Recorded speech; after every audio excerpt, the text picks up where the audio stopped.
are the all-consuming fire. Come and manifest yourself. You are the all-consuming fire. I worship you today. You are the all-consuming fire. Come and manifest yourself. Yes,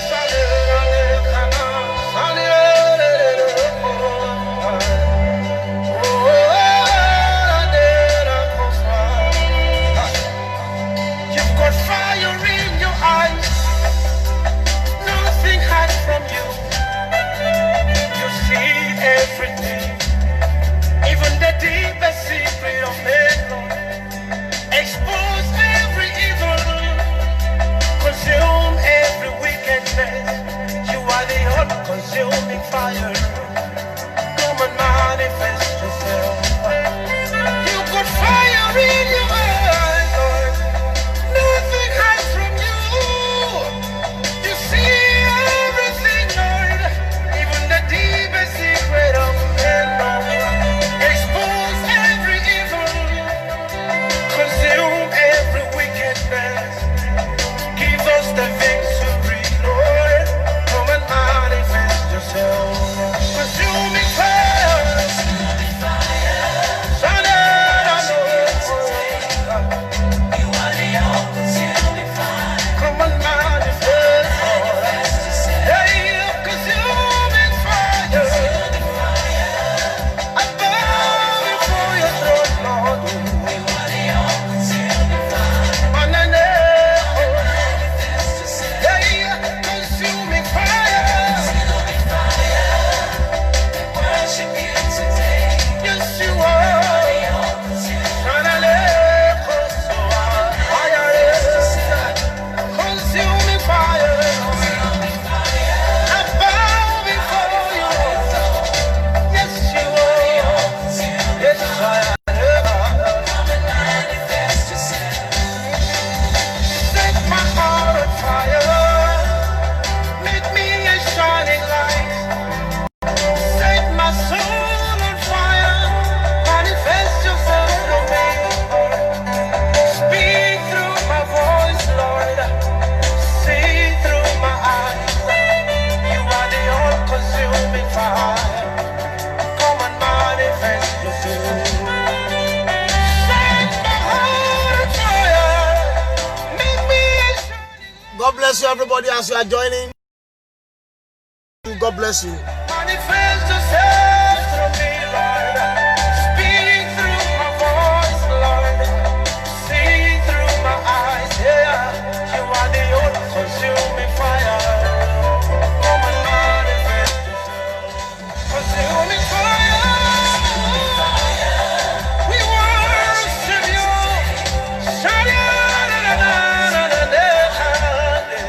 Manifest yourself. Yeah, consuming fire. Consuming fire. I bow before you. You are the all-consuming fire. Yes, I am. Manifest yourself. Ọlọ́run tí wọ́n ń pè ní iná ajónirun, òun la fẹ́ wọnú májẹ̀mú rẹ̀ lálẹ́.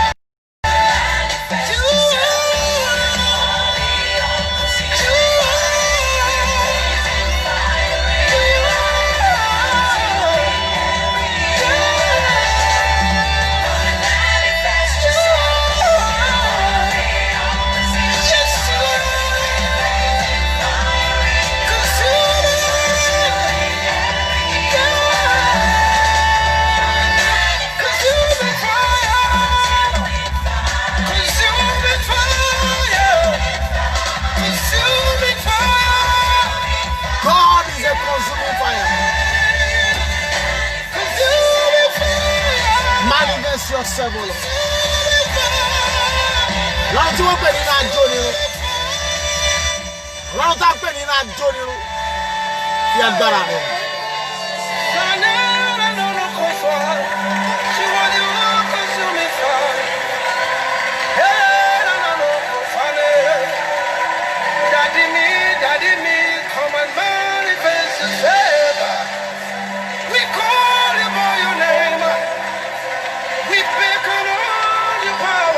Bariga dayabo sontoli aregebo.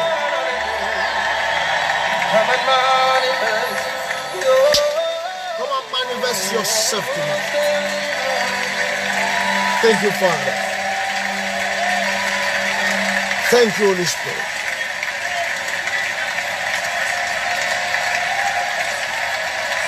Hallelujah to your name, God. Ọlọ́run tá ń pè ní iná ajónirun. Ọlọ́run tí ò lékejì tí ò láfijọ́. Ọlọ́run tí gbogbo ẹ̀dá ń forí balẹ̀ fún. Mo kí gbogbo ọmọ Ọlọ́run pé kú alẹ́, ẹ káàárọ̀, ẹ káàsán, ẹ káalẹ́ níbi gbogbo tí ẹ bá ti ń wò mí. Ní orúkọ Olúwa, lórúkọ Jésù Kristi ti Násárẹ́tì,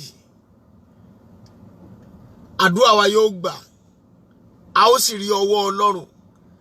Ní gbogbo ọ̀nà ẹ̀mí mọ́ yóò yà wá lẹ́nu. Ìrànlọ́wọ́ ńlá yóò dìde fún ayé wa. Orúkọ Ọlọ́run nínú ayé wa lórúkọ Jésù yóò di ìgbéga. Mọ́mí àti dádì ẹ jẹ́ á gbàdúrà. Orúkọ Jésù. Ọlọ́run tó dá àwọn òkè ìgbàanì. Ọlọ́run tí kò yípo padà. Ọlọ́run tí gbogbo ẹ̀dá ń forí balẹ̀ fún, àìkú, àìṣá, àìdíbàjẹ́. Olórúkọ tó pọ̀ nínú àwọn ọ̀run, ọ̀kan lánàá, ọ̀kan lónìí, ọ̀kan títí ayé àìnípẹ̀kun.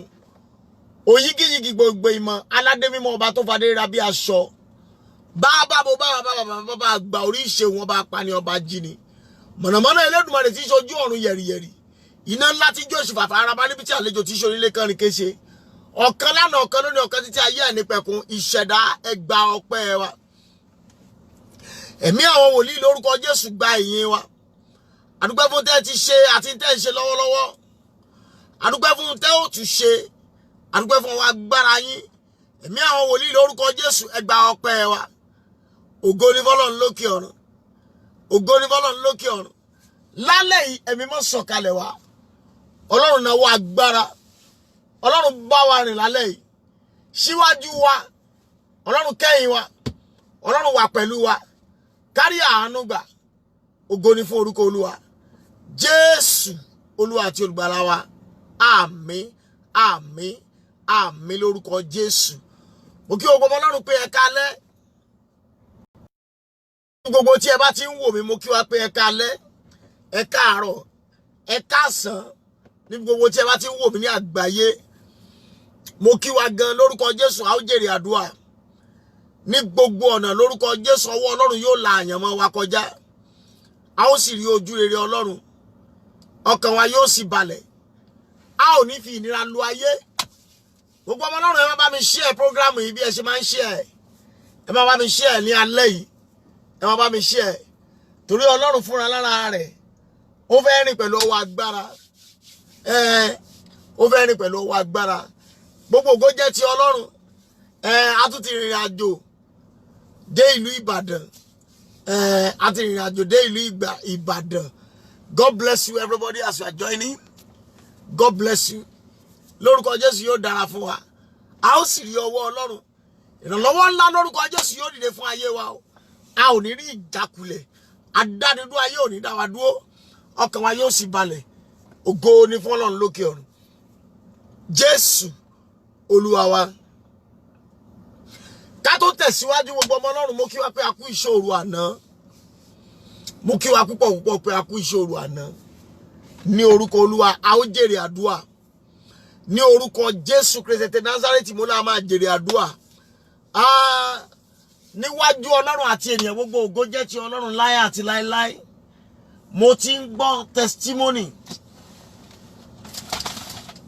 Bí ilẹ̀ ti mọ́ láàárọ̀ Kristi ni ẹlẹ́rìí mi. Mo ti ń gbọ́ testimony. Bí ilẹ̀ ti mọ́ láàárọ̀ ní Nigerian time.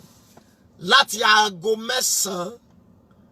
Láti aago 9 àárọ̀ yìí ni mo ti bẹ̀rẹ̀ sí gbọ́ testimony pẹ̀lú ìṣòro tí a ṣe lánàá.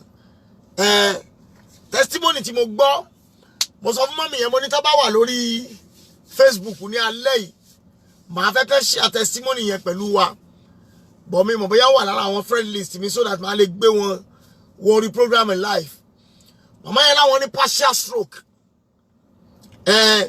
Apá kan wọn ọwọ́ yẹn ò ṣe dáadáa, ẹsẹ̀ yẹn ò ṣe dáadáa. Agídí ni wọ́n fi ń gbé. gbogbo ògo jẹ́ ti Ọlọ́run. Kristi ni ẹlẹ́rìí mi. Agídí ni wọ́n fi ń gbé ọwọ́, ni wọ́n fi ń gbé ẹsẹ̀. Wọ́n nígbà táwọn ń gba àdúrà pẹ̀lú wa lánàá, pẹ̀lú anointing oil àti mantle, gbà táwọn fi máa parí ẹ̀. Wọ́n ní àwọn ò tiẹ̀ mọ̀, àwọn mú anointing oil yẹn kọjá half odidi goya oil. Wọ́n láwọn òpin tí ó bá ṣẹlẹ̀ ni ó ṣẹlẹ̀. Wọ́n láwọn mú kọjá half. Gbà táwọn mú tán, gbà táwọn fẹ́ sùn, àwọn wá da aṣọ yẹn, mantle yẹn, wọ́n ní handkerchief irú ti tèmi náà lọ́mọ àwọn kan bá wọn rà táwọn máa ń lò bírú ilé bó ṣe tóbi tó ìlèmí náà tí làwọn náà ṣe rà. Wọ́n láwọn wá dá bojú sùn. Lójú àlá ni wọ́n ti rí fúnra wọn wípé ẹnìkan wá, wọ́n ló fi ọwọ́ ó gbé omi wá, ó fi nu gbogbo ara àwọn ní òwò ọmọlúàbí, ó fi nu gbogbo omi ara àti ẹ̀jẹ̀, ó fi nu gbogbo ara wọn láti orí dé àtẹlẹsẹ̀ bí ìgbà tó máa ń fomi mọ́pù èèyàn báyìí. Nígbà tí ilẹ̀ máa mọ́, wọ́n ti bẹ̀rẹ̀ sí rí ìyàtọ̀. Nígbà tí ó di alẹ́ yìí tẹ́mi fi máa dé ìlú Ìbàdàn, torí Èkó ni mo wà lánàá nígbà tí mo fi ń bá wa sọ̀rọ̀. Nígbà tí ó fi di alẹ́ yìí, màmá ní ọwọ́ àwọn ti balance, ẹsẹ̀ àwọn ti balance. Ọmọ wọn kankan pè mí, Àbáyọ̀mí, ọmọ wọn pè mí tó sọ testimony, inú mi sì dùn. Gbogbo ògo jẹ́ ti Ọlọ́run láé àti láéláé. Torí Bíbélì wípé ògo òun lòun kì yóò fi fún ènìyàn tàbí fún èrè gbígbẹ́. Ọlọ́run ló ní gbogbo ògo, òun ló ní gbogbo ọlá, òun ló ní gbogbo agbára, òun ló ní gbogbo ọgbọ́n. Kò sí tí ẹ̀dá ènìyàn kan lè sọ. Kì í ṣe agbára wa ní gbogbo ń tà ń ṣe. Kì í ṣe ọgbọ́n wa ní gbogbo ń tà ń ṣe. Kì í ṣe pa àmọ́ ṣe. Kò sí pákéjì ń bẹ. Gbogbo ògo jẹ́ ti Ọlọ́run láé àti láéláé. Mo dẹ̀ gba Ọlọ́run gbọ́ pé gbogbo ẹ̀dá tó tún wò mí lálẹ́ yìí, one way or the other, lórúkọ Jésù ẹ̀yin náà máa rí ọwọ́ Ọlọ́run. Ní orúkọ tí Bàbá tí Ọmọ tí Ẹ̀mí Mímọ́ mo lẹ́ máa rí ọwọ́ Ọlọ́run. Ẹ ó sì sọ testimony náà nípa agbára Calvary. Mo ní ẹ ó sọ ẹ̀rí tiyín náà. Ẹ̀rí yóò ní àtakò. Ẹ ó sì yìn Ọlọ́run in the mighty name of Jesus. Bíbélì wípé ìwà mímọ́ ló yẹ rẹ̀, ó ní ẹ̀rí rẹ̀ yóò tẹ́ mi lọ́rùn nígbà tí mo bá jí. Ẹ̀rí tí Ọlọ́run fẹ́ máa gbọ́ nìyẹn. Ọlọ́run wá fẹ́ràn ká máa sọ testimony. Ọlọ́run wá fẹ́ràn rẹ̀ púpọ̀ púpọ̀. The more Bíbélì sọ nínú ìwé Revelation chapter 12 verse 11. Ó ní wọ́n sì ṣẹ́gun rẹ̀ nípasẹ̀ ẹ̀jẹ̀ ọ̀dọ́ àgùntàn àti ọ̀rọ̀ ẹ̀rí ẹnu wọn. We overcome the devil by the word of the by the blood of the lamb and the word of their testimony. Ọ̀rọ̀ ẹ̀rí tí a bá ń sọ, òní ó fún wa ní ìṣẹ́gun tó pọ̀ lórí ọ̀tá, lórí òkùnkùn àti agbára rẹ̀. Inú mi dùn láti gbọ́ àwọn ẹ̀rí yẹn ní alẹ́ yìí. Inú mi dùn gan. Gbogbo ọmọ Ọlọ́run ẹ máa bá mi share program yẹn. Ẹ máa bá mi share program yẹn. Ẹ máa bá mi share dáadáa ní alẹ́ yìí. In fact, ẹnìkan pè mí pé òun watch program wa for the first time all the way from Australia. Wọ́n ní ẹnìkan ló share pẹ̀lú àwọn ní alẹ́ àná. Ẹ rí pé nígbà tí àwọn èèyàn ń share lálẹ́ àná tí mò ń bẹ̀ wá pé ẹ jọ̀ọ́ ẹ bá mi share program yìí. Wọ́n nígbà tí ọ̀rẹ́ àwọn kan share ẹ̀, ẹni yẹn pé lórí Facebook ló ti jẹ́ ọ̀rẹ́ fún àwọn páwọn ò mọ̀ lójú ayé. It's just a mere friend on Facebook. Ó share program yẹn pẹ̀lú wọn ní alẹ́ àná. In fact, inú wọn dùn. Wọ́n ní ẹni yẹn sọ nǹkan tó pa mí lẹ́rìn. Wọ́n ní all Facebook pastors, they are all fake. Mo ní ha! Ẹ sì tún lè sọ lójú mi. Wọ́n ní they are all fake. Because I want to wo many Facebook live program. Tó lè jẹ́ pé irọ́ ni wọ́n ń pa. Ṣùgbọ́n ní alẹ́ àná, wọ́n ní àwọn wà surprise. Pé even gbà tán share pẹ̀lú àwọn páwọn ò tiẹ̀ fẹ́ wò rárá. Páwọn ò fẹ́ wò rárá. Pé but àwọn tẹ̀ ti ignore ẹ̀. Ẹ̀mí yẹn kàn tún darí àwọn síbẹ̀ pé káwọn wo program yẹn. God bless you everybody. I want you to help me to share the program tonight. pé ẹ̀mí yẹn kàn tún darí àwọn síbẹ̀ pé káwọn wo program yẹn jàre. So wọ́n ní tó jẹ́ káwọn wò lálẹ́ àná nìyẹn. And the person called me as early as possible this morning, something 10 after 7 in the morning. 10 after 7 in the morning. Èmi tí ẹ ṣì ń sùn oorun ṣóòru lọ́wọ́. Torí ká tó parí ní alẹ́ àná. Nígbà tá a parí lálẹ́ àná tán, àwọn èèyàn sì tún pè mí gan. Mo receive call títí wọ after 4 láàárọ̀ yìí ni.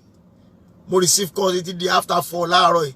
So ìgbà tí wọ́n pè mí, mo wò pé ta ló tún fi kọ́ọ̀lù jí mi yóò. Inú mi dùn nígbà tí mo gbọ́ testimony yẹn. Inú mi dùn gan nígbà tí mo gbọ́ testimony yẹn. Àwọn ti gbarú àdúrà bẹ́yẹn mọ́ láti bí 7 years ago táwọn ti kúrò ní Nàìjíríà. Làwọn ti gba irú àdúrà bẹ́yẹn mọ́. Wọ́n ní in fact, wọ́n ní táwọn gbọ́ pé kẹ́ni ẹ lọ gbé àrántí ọyìn, ẹ lọ gbé wọn láwọn ògbà mbọ́dọ̀ ti rí wrong pastor yìí o. Mo ní èmi káwọn bínú ìbílẹ̀ lèmi o. Kì í ṣe ìbílẹ̀ ká jẹwéjẹgbò kankan o. Ṣùgbọ́n ọ̀rọ̀ Ọlọ́run confirm the word of God. We bless God for that. Àjìnà nínú ọ̀rọ̀ Ọlọ́run gbogbo ògo jẹ́ ti Ọlọ́run láyé àti láéláé. Ẹ má bá mi share program yẹn ní alẹ́ yìí. Ẹ má bá mi share pẹ̀lú gbogbo àwọn èèyàn pátápátá. Ẹ má bá mi share. Torí mo gba Ọlọ́run gbọ́ pé gbogbo wa la ó tún sọ testimony ní alẹ́ yìí. Ní agbára Ọlọ́run. Gbogbo wa àjọ máa sọ testimony ní alẹ́ yìí ni. Ẹnìkan ń wò mí lọ́wọ́lọ́wọ́ tí mo gba Ọlọ́run gbọ́ pé tó bá jẹ́ ní tòótọ́ lẹ́ ń tẹ orí ilẹ̀. Tó bá jẹ́ ní tòótọ́ lẹ wà lábẹ́ sánmọ̀. Tó bá jẹ́ ní tòótọ́ lẹ ń mu omi. Tó bá jẹ́ ní tòótọ́ ni atẹ́gùn fẹ́ sí yín lára. Ó mẹ́rin tó di ayé mú nìyẹn. Ilẹ̀, sánmọ̀, omi àti afẹ́fẹ́. Tó bá jẹ́ ní tòótọ́ lẹ ń la nǹkan mẹ́rẹ̀ẹ̀rin kọjá pẹ̀lú ìrànlọ́wọ́ ẹ̀mí mímọ́. Mọ́mí àti dáàdì àti bọ̀dá níbi tí ẹ bá wà. If you can type your amen tonight, if you can share the program, lórúkọ Jésù, ẹ̀yin náà máa sọ testimony yìí. In the mighty name of Jesus. In the mighty name of Jesus. Mo lè máa sọ testimony yìí. Ní ṣe ń dá dúró. Pẹ̀lú ìrànlọ́wọ́ ẹ̀mí mímọ́ mo ní ò ní ṣe ń dá dúró. Tá a bá rí alágbára kan, ọkùnrin kan, ọmọdé kan tàbí àgbàlagbà kan, ìṣọkùnrin ìṣobìnrin, ìṣonílé tàbí àlejò tó ló fẹ́ dá ìrìn àjò ayé yín dúró ní orúkọ Jésù. Irú ẹ̀dá bẹ́ẹ̀ lórúkọ Jésù yóò gba ìdájọ́ rẹ̀ ní alẹ́ yìí. Irú ẹ̀dá bẹ́ẹ̀ lórúkọ Jésù mo ní yóò gba ìdájọ́ rẹ̀ ní alẹ́ yìí. In the mighty name of Jesus. Mo tún rántí ẹnìkan náà pè mí ní ọ̀sán yìí. When I was driving down to Ibadan, the person called me. Wọ́n ní àwọn máa ń ní ẹ̀fọ́rí. She always had a sickness of headache. Báwọn máa ń ní ẹ̀fọ́rí gan ní gbogbo ìgbà. Ó ti máa ń di gbogbo ìgbà. Gbogbo alẹ́ àná tí àwọn ń wò wá lórí Facebook. Pé orí fífọ́ yẹn ò jẹ́ kí àwọn gbádùn. Àwọn èèyàn mọ̀ pé mi ò kí ń sọ àsọdùn Kristi. Ẹlẹ́dàá ọ̀run ni ẹlẹ́rìí mi. Pé ẹ̀fọ́rí yẹn ò jẹ́ kí àwọn gbádùn. But after the vigil, gbogbo ògo jẹ́ ti Ọlọ́run pé orí fífọ́ yẹn fi àwọn lẹ̀ láì tiẹ̀ lo oògùn rárá. Wọ́n ní oògùn kan wà tí doctor recommend fún àwọn. Táwọn bá ti lò ó, àwọn máa sùn fún bí almost 6 hours. Wọ́n láwọn fẹ́ lo oògùn yẹn ní alẹ́ àná. But torí pé àwọn ti máa ń wo program wa, àwọn á wò pé after the program, àwọn máa lo oògùn yẹn. So by the time we finish the program, wọ́n láwọn tí ẹ mọ̀ gbà tí orí fífọ́ yẹn lọ. Gbogbo ògo jẹ́ ti Ọlọ́run láyé àti láéláé. Ẹ gbọ́ mi mọ́mí àti dádì. Ẹni bá ní ò sí Ọlọ́run, wọ́n ti pa wọn àti ìsìn ni. Ẹnikẹ́ni tó bá ní kò sí Ọlọ́run, òun tó ti kú wọn kàn tí ìsìn ni. Ẹnikẹ́ni tó bá sì ní kò sí ayé, life obituary ní ẹni yẹn. ẹnikẹ́ni tó bá ní kò sí ayé life obituary ó ní ẹni yẹn. So mo wí ní orúkọ Olúwa wọ́n ní fi ayé hàn yín. Ẹ ṣàmì dáadáa lórúkọ Jésù, mo ní wọ́n ní fi ayé hàn yín. Ní orúkọ tí Bàbá tí Ọmọ tí Ẹ̀mí Mímọ́, níbi tí ayé ti dúró pé àwọn ò fira wọn hàn yín pẹ̀lú ìrànlọ́wọ́ Ẹ̀mí Mímọ́ lórúkọ Jésù, ẹ ó bá Olódùmarè pàdé ńbẹ̀. Ibi tí ayé ti ní ẹjẹ́ ń fayé hàn lórúkọ Jésù, ọ̀run yóò fira rẹ̀ hàn. In the name of Jesus. In the name of Jesus. Ní orúkọ tí Bàbá tí Ọmọ tí Ẹ̀mí Mímọ́, mọ́mí àti dádì, àǹtí àti bọ̀dá, ní orúkọ Jésù, ẹ ò ní fi ìnira lu ayé yín. Ẹ ò ní fi ìnira lu àyànmọ́ yín sà. Nípa agbára tó gbé ọ̀run àtayé ró, ọjọ́ ògo yín kò ní di ọjọ́ ẹkún. Pẹ̀lú ìrànlọ́wọ́ Ẹ̀mí Mímọ́, mo ní ọjọ́ ògo kò ní di ọjọ́ ẹkún. Ẹ ní mọ ìnira. Ọ̀tá àfiníṣẹ̀sí ò ní fi yín ṣẹ̀sín. Ògo àlòdálẹ́ nípa àṣẹ tó gbé ọ̀run àti ayé ró. Ògo àlòdálẹ́ lórúkọ Jésù, ó yá Ẹ̀mí Mímọ́ release ẹ̀ fún yín sà. Gbogbo ẹ̀yin tí ẹ ṣe ń join wa, ẹ máa share program yẹn. I want you to help us to share the program. Ẹ máa bá wa share program yẹn. Ẹ máa bá wa share program yẹn. Ẹ gbọ́ ohùn Olúwa lẹ́nu mi. Ta Bíbélì wípé ẹnikẹ́ni tó bá ní ká lọ sí ìgbèkùn, ìgbèkùn ni yóò lọ. Ó ní ẹni bá fọwọ́ tọ́ ọgbà tútù ejò yóò bù sán. Ó ní ẹni bá wa kòtò yóò jì sí fúnra rẹ̀. Ẹnikẹ́ni tó bá rò ibi ròyìn, tó rò ibi rò mí, pẹ̀lú ìrànlọ́wọ́ Ẹ̀mí Mímọ́, irú ẹ̀dá bẹ́ẹ̀ kó fọwọ́ ara ẹ̀ ṣe rẹ̀. Àrígi ṣẹ́gi, ó lọ láti ilẹ̀, ó gorí igi lọ, ó sì já igi sórí ara rẹ̀. Nípa agbára Calvary, ẹnikẹ́ni ẹ̀dákẹ́dá èèyàn kéèyàn tó bá nawọ́ ibi sí yín, tó nawọ́ ibi sí mi, pẹ̀lú ìrànlọ́wọ́ Ẹ̀mí Mímọ́, irú ẹ̀dá bẹ́ẹ̀ yóò para ẹ̀. Pẹ̀lú àṣẹ tó gbé ọ̀run àtayé ró, irú ẹ̀dá bẹ́ẹ̀ mo ní yóò para rẹ̀. In the mighty name of Jesus. In the mighty name of Jesus. Ẹnikẹ́ni tó lóun ò ní jẹ́ kí ẹ̀yẹ yín kó ṣẹ. Anybody that want to cancel your celebration. Ẹnikẹ́ni tó lóun ó fagilé ẹ̀yẹ yín láyé. Irú ẹ̀dá bẹ́ẹ̀ pẹ̀lú agbára àti àṣẹ tó gbé ọ̀run àtayé ró, lórúkọ Jésù, ó yá mo ní kó para rẹ̀. Màmá àti bàbá ẹ táìpù àmì o. Irú ẹ̀dá bẹ́ẹ̀ lórúkọ Jésù, mo ní kó para rẹ̀. Àṣẹ ọ̀run dẹ̀ gorí ẹ̀ bẹ́ẹ̀. Ògo ni f'Ọlọ́run lókè ọ̀run. Jésù Olúwa wa. Àmín, àmín, àmín lórúkọ Jésù. Ẹ jẹ́ gbàdúrà bíi mẹ́ta péré ká tó tẹ̀síwájú nínú ọ̀rọ̀ Ọlọ́run lálẹ́ yìí. Àdúrà àkọ́kọ́ lélẹ́yìí. Olúwa, gbé ara rẹ sínú mi. God, plant yourself into my life. Ẹnikẹ́ni má fi àdúrà ìṣeré o. Olúwa, gbé ara rẹ sínú mi. Gbogbo ọmọ Ọlọ́run ni kó gbàdúrà yìí, wherever you are watching me. Olúwa, gbé ara rẹ sínú mi.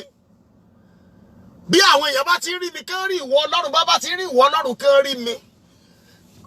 Gbé mi wọnú rẹ, gbé mi wọnú rẹ, gbé mi wọnú rẹ, gbé mi wọnú rẹ, gbé mi wọnú rẹ, gbé ara rẹ wọnú mi. That is how I want you to put it. Olúwa, gbé mi wọnú rẹ, gbé ara rẹ wọnú mi. Ẹ pé Jésù, ó yá àdúrà bẹ́ẹ̀. Orúkọ Jésù, Ẹ̀mí Mímọ́ o. Olúwa, gbé ara rẹ sínú mi. Gbé mi wọnú rẹ, gbé mi wọnú rẹ, gbé mi wọnú rẹ, gbé ara rẹ wọnú mi. Ọlọ́run májẹ̀mú àti àṣẹ o. Ẹ gbé mi wọnú yín lálẹ́ yìí. Ọlọ́run, gbé mi wọnú rẹ. Gbé ara rẹ wọnú mi. Gbé mi wọnú rẹ. Gbé ara rẹ wọnú mi. Gbé mi wọnú rẹ. Gbé ara rẹ wọnú mi. Ọlọ́run, gbé mi wọnú rẹ. Bí ara rẹ wọnú mi. In the name of Jesus. In the name of Jesus. Ọlọ́run gbé mi wọnú rẹ̀. Bí ara rẹ wọnú mi. Àṣẹ́gun bẹ́ẹ̀.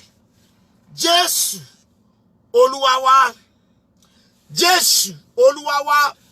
Ẹnikẹ́ni níbi tí ẹ bá ti wò mí ní àgbáyé ẹ má fi àdúrà lẹ́ ìṣeré. Ẹ make sure kí table water yín wà ní ẹ̀gbẹ́ yín. Ẹ jẹ́ kí table water yín wà lọ́dọ̀ yín. Àná l'Olúwa ní ká lo mantle àti anointing oil. Omi ni Olúwa ní ká lò ní alẹ́ yìí. Ohun Olúwa sì ni kì í ṣe àsọdùn. Omi ni ẹ̀mí mọ́ ní ká lò ní alẹ́ yìí. Ohun Olúwa ni mo sì máa ń tẹ̀lé. Èmi kì í rorí ṣe nǹkan pé kí la tún lè lò, kí la tún lè lò. No. Bíbélì wípé ègbé ni fún wòlíì náà tó kù gbù láti sọ̀rọ̀.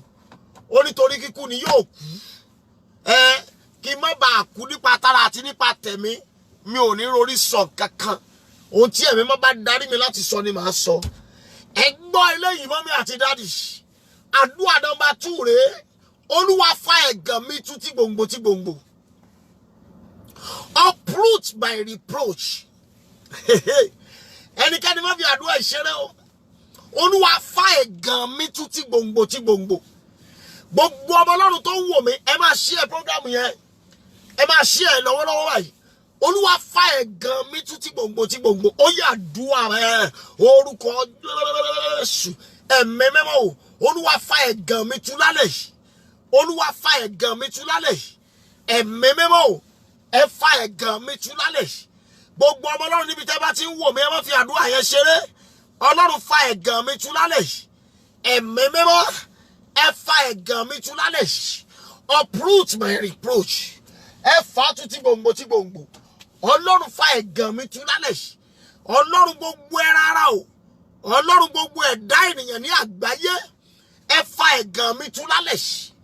Ẹ̀mí mímọ́, ẹ fa ẹ̀gàn mi tú lálẹ́ yìí. Ọlọ́run tí jẹ́ Jehovah, ẹ fa ẹ̀gàn mi tú lálẹ́ yìí. Gbogbo ọmọ Ọlọ́run níbikíbi tẹ́ bá ti wò mí, ẹ máa share program yẹn. Ẹ máa share. Ẹ máa ṣe watch party. Ẹ máa send us message.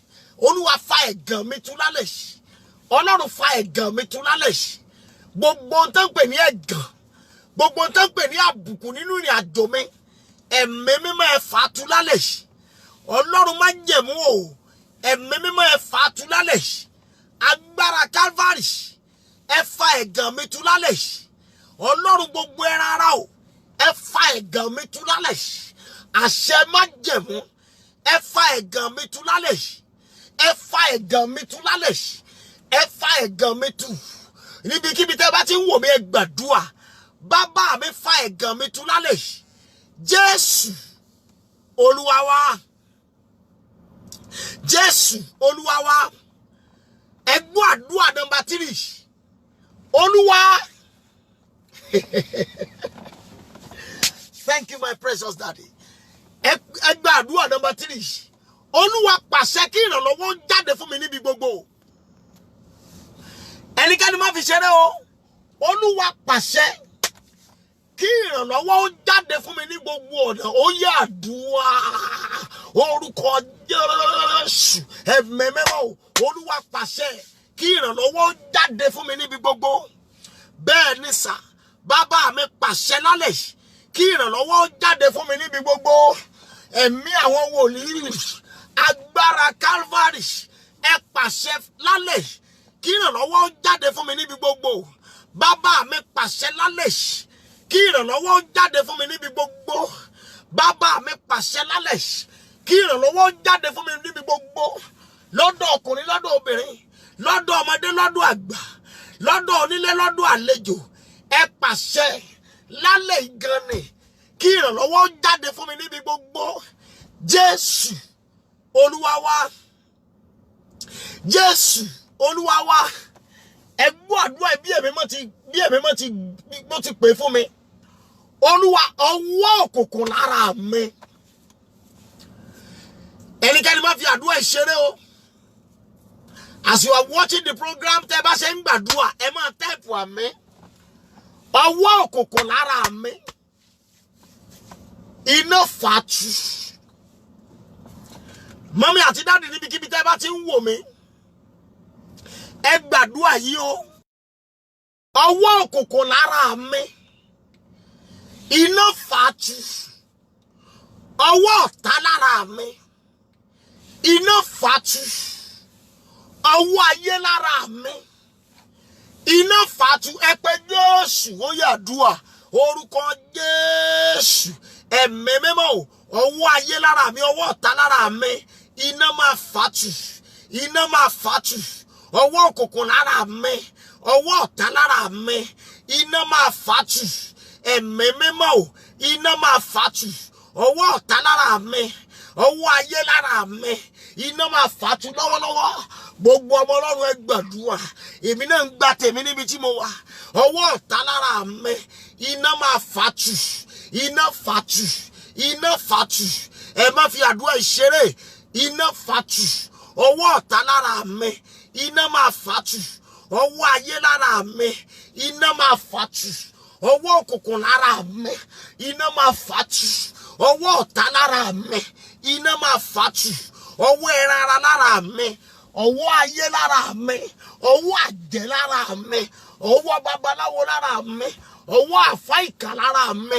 Ọwọ́ wòlíì ìkà lára mi. Ẹ̀mí mímọ́. Iná máa fàtú lálẹ́.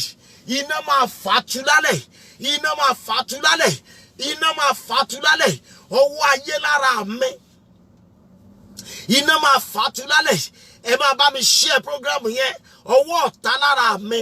Iná máa fàtú lálẹ́. Ọwọ́ òkùnkùn lára mi. Iná máa fàtú lálẹ́. Iná fàtú lálẹ́. Ẹ̀mí mímọ́. Ọwọ́ ọ̀tá lára mi. Iná máa fàtú lálẹ́. Ẹ̀mí mímọ́. Ọwọ́ ẹran ara lára mi. Ọwọ́ aláwo lára mi. Ọwọ́ ẹbọ lára mi. Ọwọ́ ìdílé lára mi. Iná máa fàtú. Iná máa fàtú. Iná máa fàtú. Iná máa fàtú. Iná máa fàtú. Ó di àṣẹ, ó di májẹ̀mú. Iná máa fàtú lọ́wọ́lọ́wọ́. Ọwọ́ ayé lára mi. Iná máa fàtú. Jésù Olúwa wa. Jésù Olúwa wa. Ẹ má fi àwọn àdúrà tá ń gbà lálẹ́ ìṣeré o. Ẹni bá ní ò sí Ọlọ́run kò tí ì rí ìyanu rí ni. Bẹ́ẹ̀ ni sà. Ẹni bá ní kò sí Olódùmarè ó ń tọ̀ wọn ò tí ì rí ìyanu rí ni. Bíbélì sọ nínú ìwé Psalm 14 àti Psalm 53. Ó ní aṣiwèrè wí lé ọkàn rẹ̀ pé Ọlọ́run kò sí. Ó ní wọ́n bàjẹ́ wọ́n sì ṣiṣẹ́ ìra kò sí ẹni rere kò sí ẹnìkan. Ó ní Ọlọ́run bojú wọlé láti ọ̀run wá láti wò bí ẹnìkan wà tí ò yéyé tí ó sì ń wá Ọlọ́run. Bẹ́ẹ̀ ni sà. Ẹnikẹ́ni má fi ṣeré. Bí àwọn èèyàn bá lè sọ testimony pàápàá lórí program alẹ́ àná, especially on yesterday program. Àwọn kan pè mí wọ́n ní program yẹn wà powerful. Ẹ gbàdúrà ilé yìí. I want you to share the program. As you are joining us, share the program with your people. Ẹ gbàdúrà ilé yìí sà. Olúwa jẹ́ kí ọ̀run ó ṣí fún mi. Kí òjò àánú ó rọ̀. Father, let there be an open heaven for me. And let the rain of mercy fall. Gbogbo ọmọ Ọlọ́run ẹ máa share program yẹn. Olúwa jẹ́ kí òjò àánú ó rọ̀. Jẹ́ kí ọ̀run ó ṣí. Kí òjò àánú ó rọ̀. Ẹ pé Jésù ó yàdúrà bẹ́ẹ̀. Orúkọ Jésù. Ẹ̀mí mímọ́. Olúwa jẹ́ kí òjò àánú ó rọ̀. Jẹ́ kí ọ̀run ó ṣí. Jẹ́ kí ọ̀run ó ṣí. Kójú àánú ó rọ̀. Jẹ́ kí ọ̀run ó ṣí. Kójú àánú ó rọ̀. Jẹ́ kí ọ̀run ó ṣí. Kójú àánú ó rọ̀. Jẹ́ kí ọ̀run ó ṣí. Kójú àánú ó rọ̀. Ọlọ́run gbogbo ẹran ara o. Jẹ́ kí ọ̀run ó ṣí. Kí òjò àánú ó rọ̀ fún mi. Jẹ́ kí ọ̀run mi ó ṣí. Kí òjò àánú ó rọ̀ lálẹ́. Jẹ́ kí ọ̀run mi ó ṣí. Kí òjò àánú ó bẹ̀rẹ̀ sí rọ̀. Ẹ máa share program yẹn, ẹ máa like ẹ. Ẹ máa love ẹ. Ẹ pé Jésù níbi tí ẹ bá wà. Olúwa jẹ́ kí òjò àánú ó rọ̀. Jẹ́ kí ọ̀run ó ṣí. Kí òjò àánú ó rọ̀. Ẹ máa gbàdúrà yẹn sàmà. Olúwa jẹ́ kí òjò àánú ó rọ̀. Jẹ́ kí ọ̀run ó ṣí. Jẹ́ kí òjò àánú ó rọ̀. Jẹ́ kí ọ̀run ó ṣí. Kí òjò àánú ó rọ̀. Jẹ́ kí ọ̀run ó ṣí. Kí òjò àánú ó rọ̀. Jẹ́ kí ọ̀run ó ṣí. Kí òjò àánú ó rọ̀. Jésù Olúwa wa. Jésù Olúwa wa. Mi ò mọ ẹ̀dá tó máa kọ́kọ́ type àmì. gbọ́ mi sà kì í ṣe pé bí mo bá jẹ́ wòlíì Ọlọ́run torí pé mo jẹ́ wòlíì Olódùmarè láàrin wákàtí 3 sí wákàtí 7. Thank you, Father. Between 3 hours to 7 hours. Ẹni tó rí àmì ṣe dà lórúkọ Jésù ọ̀run ṣí fún yín sàmà. Màmá àti bàbá òjò àánú rọ̀ fún yín sà. Nípa agbára tó gbé ọ̀run àti ayé ró. Mo ní ọ̀run ṣí fún yín sà. Ọ̀run ṣí fún yín mà. Òjò àánú rọ̀ fún yín o. Lórúkọ Jésù. Mo ní kí òjò àánú rọ̀. In the name of Jesus. Ẹgbẹ́ àdúrà bí ẹ̀mí mọ́tò ti pè fún mi. Alẹ́ agbára la wà yìí. Ẹ gbàdúrà. Olúwa fún mi ní ìyanu tó ju ọgbọ́n orí mi lọ. I want everybody to pray this prayer. Give me the miracle. Miracle or signs and wonder that is more than my intelligence. That is more than my knowledge. Olúwa fún mi ní ìyanu tó ju ọgbọ́n orí mi lọ. Tó ju ọjọ́ orí mi lọ. Ẹ pé Jésù ó yá àdúrà bẹ́ẹ̀. Orúkọ Jésù. Ẹ̀mí mímọ́ o. Olúwa fún mi ní ìyanu tó ju ọgbọ́n orí mi lọ.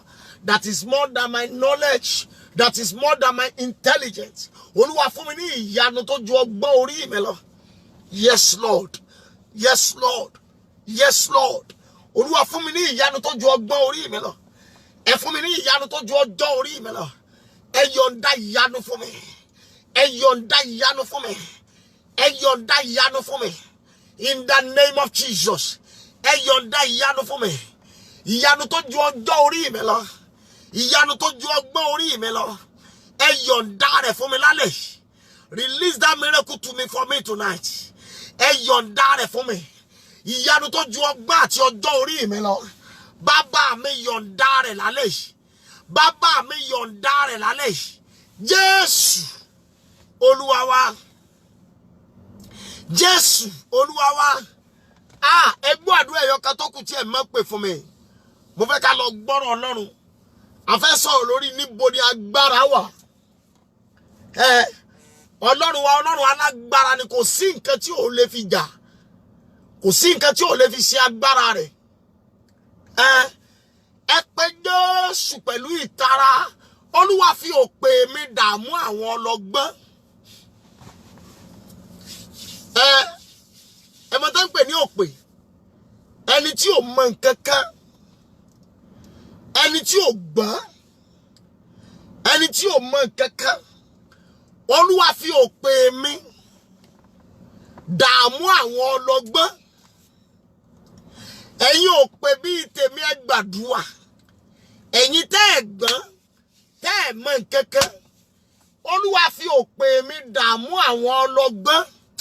Ẹ pé Jésù ó yàdúrà bẹ́ẹ̀. Orúkọ Jésù. Ẹ̀mí mímọ́ o. Olúwa fi òpè mi dààmú àwọn ọlọ́gbọ́n. Fi òpè mi fi dààmú àwọn ọlọ́gbọ́n lálẹ́. Fi òpè mi dààmú àwọn ọlọ́gbọ́n. Fi òpè mi dààmú ọlọ́gbọ́n. Fi òpè mi dààmú ọlọ́gbọ́n. Ọlọ́run ṣàánú mi. Ẹ fi òpè mi dààmú àwọn ọlọ́gbọ́n. Pẹ̀lú ìrànlọ́wọ́ ẹ̀mí mímọ́. Ẹ fi òpè mi dààmú àwọn ọlọ́gbọ́n. In the mighty name of Jesus. In the mighty name of Jesus. Ẹ fi òpè mi dààmú àwọn ọlọ́gbọ́n. Ọlọ́run ṣàánú mi. Ọlọ́run ṣàánú mi. Fi òpè mi dààmú àwọn ọlọ́gbọ́n. Fi òpè mi dààmú àwọn ọlọ́gbọ́n. Lórúkọ Jésù. Ọlọ́run fi òpè mi dààmú àwọn ọlọ́gbọ́n. Jésù Olúwa wa. Ẹ máa táìpù àmì tẹ́ bá ń gbàdúrà o. Jésù Olúwa wa. Ẹ gbọ́. Mo sọ pẹ̀lú ìrànlọ́wọ́ ẹ̀mí mímọ́. Pẹ̀lú àṣẹ àti agbára tó gbé ọ̀run àti ayé ró. Lórúkọ Jésù màmá ẹ̀gàn yín ọ̀run fàtú. Bàbá àti màmá, àǹtí àti bọ̀dá, wherever you are watching this program tonight, as you are watching, as you are sharing the program, ẹ̀gàn yín lórúkọ Jésù ẹ̀mí mọ́ fàtú.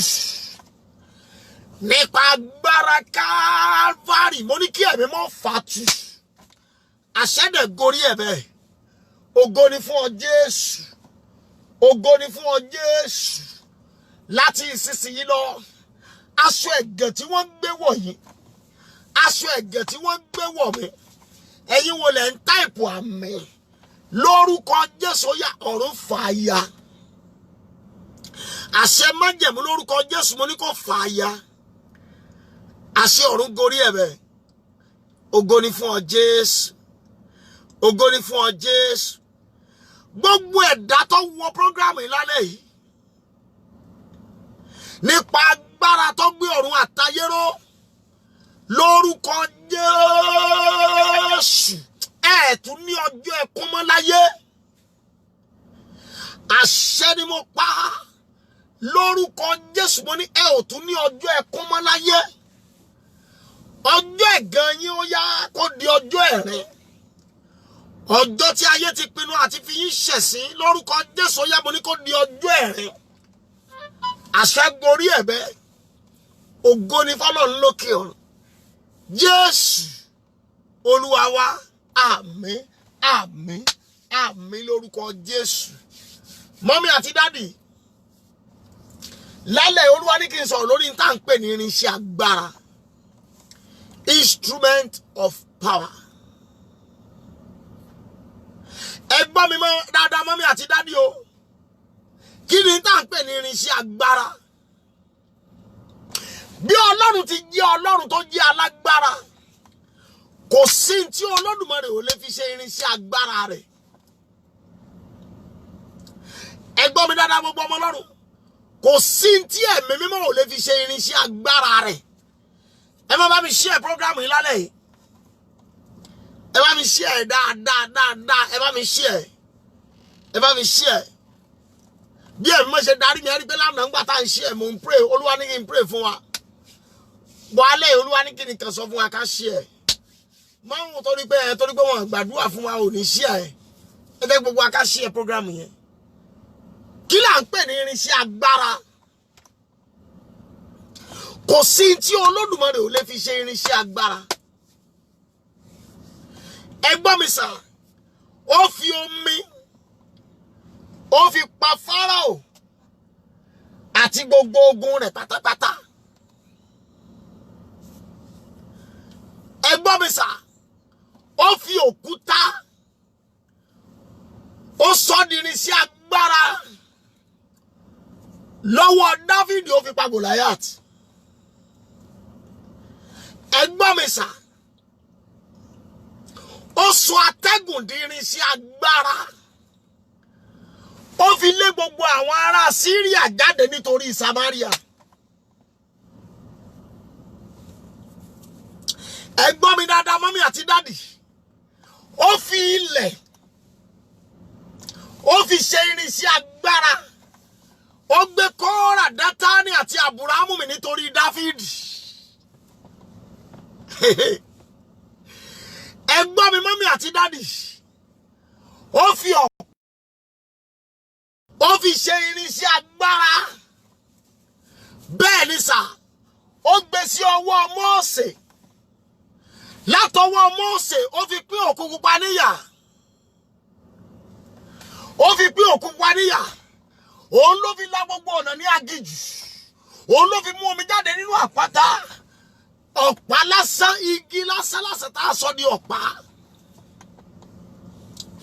Kí là ń pè ní irinṣẹ́ agbára? Mọ́mì, bí Olódùmarè bá dé sínú ayé rẹ̀ sà, bí ẹni tá ń pè ní arúgbó ọjọ́ bá dé sínú ayé rẹ̀, kò sí tí bàbá yẹn ò lè lò láti fi ṣe irinṣẹ́ agbára. Ẹ gbọ́ mi dáadáa mọ́mí àti dádì. Kò sí tí Olódùmarè ò lè lò láti fi ṣe irinṣẹ́ agbára. Ìdí nìyẹn sà, fún alẹ́ ìgan fúnra rẹ̀. Kí ni tá ń pè ní irinṣẹ́ agbára? Ọlọ́run ló ń jẹ́ bẹ́ẹ̀. God is the only instrument of power. ẹ gbọ́ mi sà òun ló gbéra rẹ̀ wọnú idà tó ràn Gídíónì lọ́wọ́ láti borí àwọn ọ̀tá ẹ̀. Òun ló gbéra rẹ̀ wọnú ọ̀pá tó ràn Mósè lọ́wọ́ láti fi ọ̀pá kan darí ẹgbẹgbẹ̀rún èèyàn láti Egypt dé ojú ọ̀nà Kénáánì. Òun ló gbéra rẹ̀ wọnú àpótí májẹ̀mú tó wọnú májẹ̀mú pẹ̀lú Joshua pé bí mo ti wà pẹ̀lú Jésù, bí mo ti wà pẹ̀lú Mósè, bẹ́ẹ̀ ni màá pẹ̀lú ìwọ náà. Olódùmarè gẹ́gẹ́ ní alágbára, òun náà ní iṣẹ́ agbára. Ẹ gbọ́ mi mọ́mí àti dáàdì, bàbá ìgẹ́gẹ́ ní alágbára, àwọn gẹ́gẹ́ ní iṣẹ́ agbára. How can you connect to the instrument of power? Ẹ wo anointing tá a lò lánàá. Ẹ wo anointing. Ẹ wo mantle tá a lò lánàá. Ẹ wo tí Olódùmarè fi ń dánwò. Mo dẹ̀ sì gba Ọlọ́run gbọ́ pé mo sì máa gbọ́ testimony tó pọ̀. Ayé fẹ́ ọ̀tá kọ̀. Ẹ̀yin tẹ́ ń wò mí lọ́wọ́lọ́wọ́ báyìí káàkiri àgbáyé. Whether the devil likes it or not, you will share your own testimony. In the name of Jesus. In the name of Jesus. Mo lè ó sọ testimony yín sàmà. Ní orúkọ tí Bàbá tí Ọmọ tí Ẹ̀mí Mímọ́, ẹ ó sọ testimony yín sà. Irinṣẹ́ agbára. Mo lè rántí ní ọdún bíi mẹ́ta sẹ́yìn. Màmá kan wá sí jẹ́ sọ pé màmá tàbí àǹtí. Bí mo pe màmá, bí mo pe àǹtí mi ò jẹ̀bi. For past 8 years tí wọ́n ti ń wojú Ọlọ́run fún ọmọ. Ẹ má bínú mi ò gbé ara mi kalẹ̀ bí Olódùmarè. Mo sọ lórí dágbé ní irinṣẹ́ agbára. Fún odidi ọdún mẹ́jọ tí wọ́n ti ń wojú Ọlọ́run fún ọmọ. Ẹgbọ́n mi mọ́mí àti dádì, bí wọ́n ṣe dé, ẹ wo bí Olódùmarè fi àṣírí agbára rẹ̀ sí. Olúwa ní kí n ní ká lọ ra ọsàn 3 péré. Mọ̀mọ́ yìí dé sáré, kò tí ẹ ti jẹ́ sọ mẹ́sẹ̀jì tán. Bóyá ọ̀la ni kẹ́ ìrà wá ní bọ́tún la ní. Bí mo sọ pé mọ̀mọ́ mo gbóhùn Olódùmarè. Olúwa ní kẹ́ ẹ lọ ra ọsàn 3. Èmi tí mò ń sọ ìran fún mo di ojú. Kí n tó lajú mọ̀mọ́ tẹ lọ. Mọ̀mọ́ ẹ ní sùúrù kí n tó sọ tàìsọ, ó ti fònà títí ó ti mọ́kadà. Ó ti lọ sí Junction Church ní àdúgbò wa lẹ́kọ̀ọ́. Ó ti lọ sí Castle bus stop. Ó lọ ra ọsàn 3 tí wọ́n ti hó. Nígbà tó gbédé Olúwa ní kí ní kásámù báyìí. Mọ̀mọ́ ẹ máa mú. Tẹ́ bá ti mú ọsàn yẹn tán. Iye oró tẹ́ bá ń bẹ̀, ó níye sáàmù tẹ́ kà. Mami àti dádì ẹ wo bí sà, irinṣẹ́ agbára. Irinṣẹ́ agbára. Bí mọ̀mọ́ ti bó ti lọ ra ọsàn 3 dé, ó ka sáàmù sínú ẹ̀. Bó ti dé tó ka sáàmù gúrúgúrúgúrúgúrú. Ẹ gbọ́ mi sà, ó bẹ ọsàn kìíní, ó mú oríwóró ẹyọ kan. Ó bí ọsàn kejì, ó mú oríwóró ẹyọ kan. Kristi ẹlẹ́dà ọ̀run ni ẹlẹ́rìí mi sà. Ó bí ọsàn ẹlẹ́ẹ̀kẹta, ó mú oríwóró méjì. Mọ̀mọ́ ayé ẹ̀ bá ń já, mo ní mọ̀mọ́ yẹn ka Psalm 4. Kí ni Psalm 4 sọ? Ó ní gbóhùn mi nígbà tí mo bá ń pè. Ọlọ́run òdodo mi. Ìwọ ni ó dá mi nídè nínú ìpọ́njú. Ṣe ojú rere sí mi kí o sì gbọ́ àdúrà mi. Bí mọ̀mọ́ ti kà tán, mo ní mọ̀mọ́ ẹ máa lọlé. Ẹ gbọ́ mi mọ́mí àti dádì. Gbogbo ògo jẹ́ ti Ọlọ́run. màmá yẹn wà nínú oyún báyìí tí Ọlọ́run kó ìbejì sínú ẹ̀ tí mo sì gba ìpè gbọ́ tí mo gba Olódùmarè gbọ́ pé yóò sọ̀ láyọ̀. Ọjọ́ tó mú scan wá ó kù bí oṣù bíi méjì àbí mẹ́ta báyìí. Ọjọ́ tí màmá yẹn mú scan wá mo lanu 8 years of marriage. Kò sí tí Olódùmarè ò lè fi jà fún ọ. Kò sí tí ẹni tó láyé àtọ̀run ò fi lè tú ọ sílẹ̀. Kò sí tí Olódùmarè ò lè fi la ọ̀nà. Ẹ gbọ́ mi sà, nígbà tí ogun lè fún Ísírẹ́lì níwèé 1 Samuel, Ọlọ́run fi yìnyín Hales ó fi yìnyín ó fi gbè wọ́n níjà. Àwọn Fílístínì ń bọ̀, Samuel rú ẹbọ sísun lọ́wọ́. Àwọn Fílístínì kó ogun bọ̀. Àwọn Ísírẹ́lì ní Samuel ó gbọ́dọ̀ dìde níbi ìrúbọ yẹn. Wọ́n gbàgbọ́ nínú ẹbọ tí wọ́n rú sí Olódùmarè nígbà náà. Bíbélì wí pé Ọlọ́run fi yìnyín jà. Kò sí tó Olódùmarè ò lè sọ di irinṣẹ́ agbára. Ẹ gbọ́ mi dáadáa mọ́mí àti dáàdì. God can use anything as an instrument of power. Ẹ gbọ́ mi sà, kò sí tí bàbá mi ò lè sọ di irinṣẹ́ agbára. Bẹ́ẹ̀ ni, ẹ wo mọ́ntù tá a lò lálẹ́ àná. Ọlọ́run sọ di irinṣẹ́ agbára láti fi mú màmá yẹn lára dá lọ́wọ́ stroke. Oh my God. Mo pa ní àṣẹ. Omi tá a fẹ́ lò lálẹ́ yìí lórúkọ Jésù yá kó di irinṣẹ́ agbára. Mọ́ gbogbo ènìyàn lọ́wọ́ nínú omi ara àti ẹ̀jẹ̀, nínú iṣẹ́ àti agbá orí, nínú ọjà yín, nínú bísínẹ́sì yín, nínú destiny yín. Lórúkọ Jésù ó yá kó di irinṣẹ́ agbára. In the name of Jesus. In the name of Jesus. In the name of Jesus. Màmá yẹn náà mọ̀ lálẹ́ àná o pé Ọlọ́run yóò fi ṣe irinṣẹ́ agbára mọ́ àwọn lọ́wọ́. Ẹ gbọ́ mi sà, ní chọ́ọ̀chì wa ní Ìbàdàn bí, mo lè rántí ní bí ọdún bíi 12 sẹ́yìn, à ń ṣe program lọ́wọ́. Màmá kan wà ní chọ́ọ̀chì wa lára àwọn deaconess ní chọ́ọ̀chì. Olúwa sọ fún mi pé kí n gbọ́wọ́lé màmá pé kò gbọ́dọ̀ ṣọ̀fọ̀, kò gbọ́dọ̀ sunkún ọmọ. Ojú ẹsẹ̀ ni Olúwa sọ fún mi pé kí màmá yẹn gbẹ́ ilẹ̀.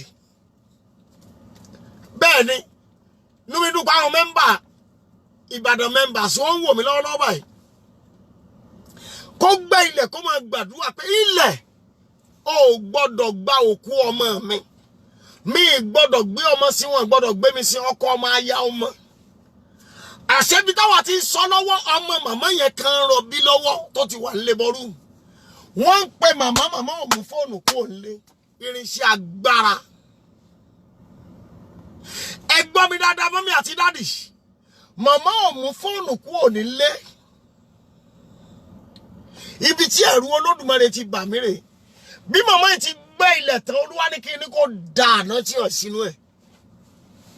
Bá a ti sórí ọ̀fẹ́ tán ni wọ́n pe màmá pé ọmọ rẹ̀ wà lọ́sípítù. Ó ń rọbí níbi tó ti ń rọbí, ẹ̀mí ti bọ́ lẹ́nu ẹ̀. Màmá pariwo, Ọlọ́run Adémọ́lú ó ti ní gbẹ́kòtò mi ò gbọ́dọ̀ sìnkú ọmọ. Ẹ gbọ́ mi mọ́mí àti dádì. Ọlọ́run sọ ìṣẹ̀lẹ̀ ọjọ́ yẹn di irinṣẹ́ agbára mọ́ màmá lọ́wọ́. Ẹ gbọ́ mi sà, ọ̀rọ̀ fẹ́ jáde, àṣẹ fẹ́ tẹ̀lé. Agbára àti èdìdí fẹ́ wọnú omi tá a gbé lọ́wọ́. Tẹ́ ẹ bá ní table water lọ́wọ́, ẹ bù sínú kọ́ọ̀pù, ẹ bù sínú abọ́. Mo ṣàmọ̀ pé ẹ lè wá omi tì inú yàrá yín. Ibikíbi tẹ́ ẹ bá wọ̀ ẹ gbé omi lọ́wọ́. A fẹ́ sọ di irinṣẹ́ agbára. Mo gbọ́ ohùn Olódùmarè ní etí mi. Ó ní ọmọ, lálẹ́ ni màá jẹ́ kí ìnira ó tánú ayé àwọn èèyàn yìí. mi ò mẹ̀dá tó máa táìpù àmì ní orúkọ Jésù. Ìnira tánú àyànmọ́ yín sà. Mọ́mí àti dádì, mo ní ìnira tánú àyànmọ́ yín mà. Ní orúkọ Jésù, ìnira tánú ìṣẹ̀dá yín sà. Ní orúkọ Jésù, ìnira tánú ìdílé yín sà. Ẹ máa táìpù àmì tẹ́ ẹ bá wà ń bẹ̀. Ní orúkọ Jésù, ìnira tán nínú destiny yín. Ìnira tán nínú business yín sà. In the mighty name of Jesus. In the mighty name of Jesus. Ẹni dìde ogun sí yín sà. Tó bá mu omi lónìí lórúkọ Jésù kó parẹ́. Ẹni dìde ogun sí yín mà. Tó bá mu omi lórúkọ Jésù mo ní kó para rẹ̀. In the mighty name of Jesus. In the mighty name of Jesus. Mr. Olaniyi Afolabi, I have a good news for you. After the program, ẹ já sọ̀rọ̀. Ẹ gbọ́ mi sà. Láti ìsinsìnyí lọ. Bí ọ̀nà kì í bá dí mọ́ omi kó má wọ̀bi tó bá wù. Bí ọ̀nà kì í bá dí mọ́ olókùn kó má rú. Ó di àṣẹ, ó di èdìdì, ó di májẹ̀mú.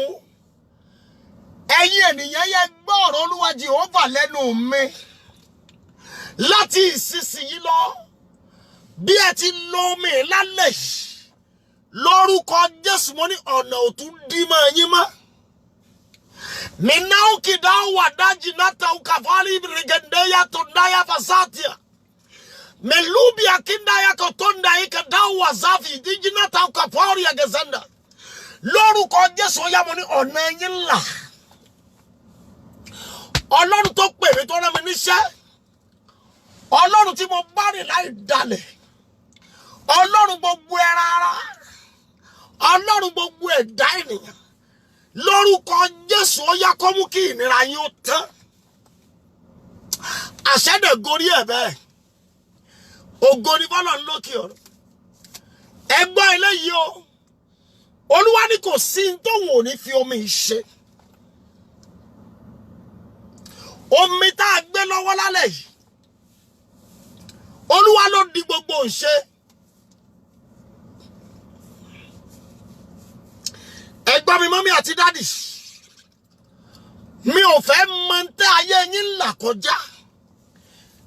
Ẹ gbọ́ mi sà. Jésù ò béèrè lọ́wọ́ wèrè ara Gádárà pé ta ló kí ló yà ní wèrè. Bóyá ó mu gbó ló ya wèrè ni. Bóyá wọ ayé ló yà ń wèrè ni.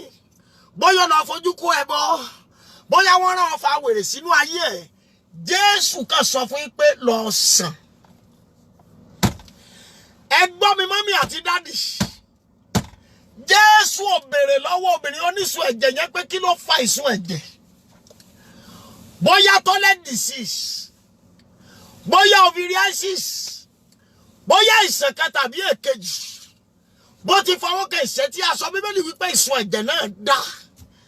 Jésù wípé ìgbàgbọ́ rẹ mú ọ lára dá. Ẹ gbọ́ mi sà.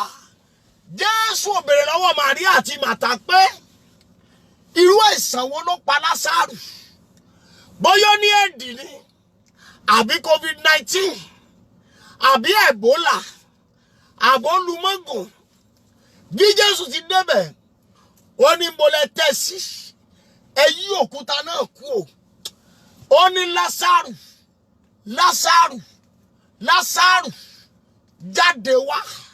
Bíbélì wípé ẹni tó kú náà ó sì jáde wá. Jésù ò béèrè lọ́wọ́ ọkùnrin tó fọ́jú láti inú ìyá rẹ̀ bóyá ìyá rẹ̀ ló ṣẹ̀ tàbí bàbá rẹ̀. Àwọn èèyàn tún bi Jésù lérè pé ṣé bàbá ló ṣẹ̀ ni tàbí ìyá tá a fi bí ní afọ́jú. Jésù wípé ká lè fi ògo Ọlọ́run hàn ni. Mi ò fẹ́ mọ orísun wàhálà àtorísun ogun tẹ́ ń bá pàdé. Ẹ gẹ́ẹ̀tì omi sí ọwọ́ yín sà. Ó di àṣẹ, ó di májẹ̀mú. Mi ò fẹ́ mọ̀ lórúkọ Jésù ó yá kẹ́ ẹ gba ìyanu. Ọlọ́run tó pè mí tó rán mi níṣẹ́. Ọlọ́run tí mo bá rìn láì dalẹ̀.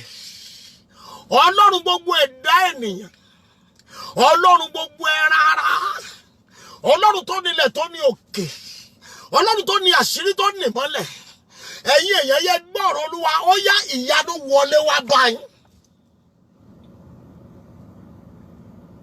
Thank you, Father. Thank you, Holy Spirit. Ẹgbẹ́ òun Olúwa tí mo gbọ́ lọ́wọ́lọ́wọ́ báyìí. Olúwa sọ fún mi pé ọmọ sáàmù ẹyọ kan ṣoṣo péré ó lè máa kà ní ìgbà 9 sínú omi yìí. Ẹ pè gbogbo ẹni tẹ́ ẹ bá lè pè. Ẹ pè gbogbo ẹ̀dá tẹ́ ẹ bá lè pè. Ẹ kọ̀nẹ́ẹ̀tì wọn. Ó ń wojú Ọlọ́run fọ́mọ ni.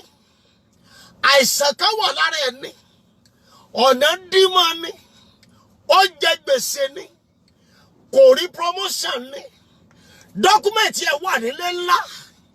Ẹ gbọ́ ọ̀rọ̀ Olúwa. Olúwa ní kí ẹni yẹn ó gẹ̀ẹ́tì omi sí ọwọ́. A fẹ́ sọ omi tó wà lọ́wọ́ yín di ní sí agbára. Mikau David wà délé àbùsùntà ní Akabovia. Bí mo bá dúró ní tòótọ́ láì foríbalẹ̀ fún Báálì. Lóòótọ́ ni mo ṣubú ní ṣùgbọ́n Olódùmarè gbé mi dìde. Mo sọ pẹ̀lú ìrànlọ́wọ́ ẹ̀mí mímọ́. Ó di àṣẹ, ó di májẹ̀mú, ó di èdìdì. Omi tó wà lọ́wọ́ yín lórúkọ Jésù ó yá àṣẹ wọbẹ̀.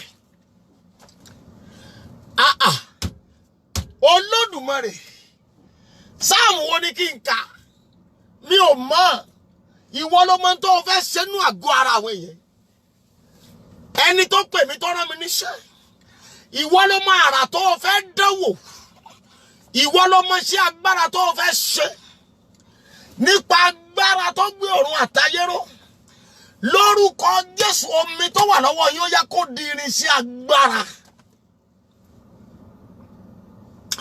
Omi yẹn mo ní kó di gbogbo ìṣe. Ó kù ìṣẹ́jú kan. Olúwa láago 12 gẹ́gẹ́ ní kí n bẹ̀rẹ̀. Áńgẹ́lì tí ó ṣe àmì sí àdúrà gbogbo ènìyàn. Olúwa ní aago 12 gẹ́gẹ́ ni yóò bẹ̀rẹ̀ sí káàkiri. Áńgẹ́lì yẹn máa wà níbi tí gbogbo àwọn èèyàn bá wà. Ègbé níbẹ̀ tó gbà tọ́lọ́wọ̀ wí kì í ṣe àsọdùn. Olúwa láńgẹ́lì yẹn máa wà níbi gbogbo tẹ́ ẹ bá wà. Ohun tẹ́ ẹ bá sọ lọ́wọ́lọ́wọ́ báyìí, ó máa fi àṣẹ sí. Thank you, Father. Thank you, Holy Spirit. Ìṣẹ́jú kan yẹn ti fẹ́ pé omi tó wà lọ́wọ́ yín. Thank you, Father. Aago 12 ti lù. Mo gbọ́ ohùn Olúwa. Olúwa ní kí n ka Psalm 23. Olúwa ní olùṣọ́ àgùntàn mi kì yóò ṣaláìní. Bí omi yẹn bá wà lọ́wọ́ yẹn mọ́ wulẹ̀ já. Bóyá ó wà nínú kọ́ọ̀pù ni. Bóyá ó wà nínú anything ni. Ẹjọ́ ó wà ń bẹ̀. Ẹ ṣáàjì ó wà wájú yín. Ògo ni fún bàbá àti fún ọmọ àti fún Ọlọ́run mímọ́. Bí ó ti wá látètè kọ́ ṣe, ó ń bẹ nísinsìnyí. Bẹ́ẹ̀ ni yóò sì máa rí. Ní ìgbà gbogbo, ayé àìnípẹ̀kun àmín. Olúwa lolùṣọ́ àgùntàn mi kì yóò ṣaláìní. Omi dùbúlẹ̀ ní pápá oko tútù, omi mi lọ sí àwọn omi dídákẹ́rọ́. Ó tu ọkàn mi lára, omi lọ sí ipa ọ̀nà òdodo. Nítorí orúkọ rẹ̀ nítòótọ́ bí èmi tilẹ̀ rìn ní àárín àfonífojì. Òjìji ikú èmi kì yóò bẹ̀rù ibi kan. Nítorí tí wọ́n wà pẹ̀lú mi, ògo rẹ̀ àti ọ̀pá rẹ̀ wọ́n ń tù mí nínú. Ìwọ dá tábìlì oúnjẹ sílẹ̀ níwájú mi ní ojú àwọn ọ̀tá mi. Ìwọ sì dá òróró sí mi ní orí aago mi sì kún àkúnwọ́ sílẹ̀. Nítòótọ́ ìrì àti àánú yóò máa tẹ̀ mí lẹ́yìn ní ọjọ́ ayé mi gbogbo, èmi ó sì máa gbénu ní Olúwa láéláé. Olúwa ní olùṣọ́ àgùntàn mi, èmi kì yóò ṣe aláìní. Ó mú mi dùbúlẹ̀ ní pápá oko tútù, ó mú mi lọ sí àwọn omi dídákẹ́rọ́rọ́. Ó tu ọkàn mi lára, ó mú mi lọ sí ipa ọ̀nà òdodo. Nítorí orúkọ rẹ̀ nítòótọ́ bí èmi tilẹ̀ rí láàrin àfonífojì òjìji kú, èmi ṣẹ́gun kì yóò bẹ̀rù ibi kan. Nítorí tí wọ́n wà pẹ̀lú mi, ògo rẹ̀ àti ọ̀pá rẹ̀ wọ́n ń tù mí nínú. Ìwọ tẹ́ tábìlì oúnjẹ sílẹ̀ níwájú mi ní ojú àwọn ọ̀tá mi. Ìwọ sì dá òróró sí mi ní orí aago mi sì kún àkúnwọ́ sílẹ̀. Nítòótọ́ ìrì àti àánú yóò máa tọ̀ mí lẹ́yìn ní ọjọ́ ayé mi gbogbo, èmi ó sì máa gbénu ní Olúwa láéláé. Olúwa ní olùṣọ́ àgùntàn mi kì yóò ṣaláìní.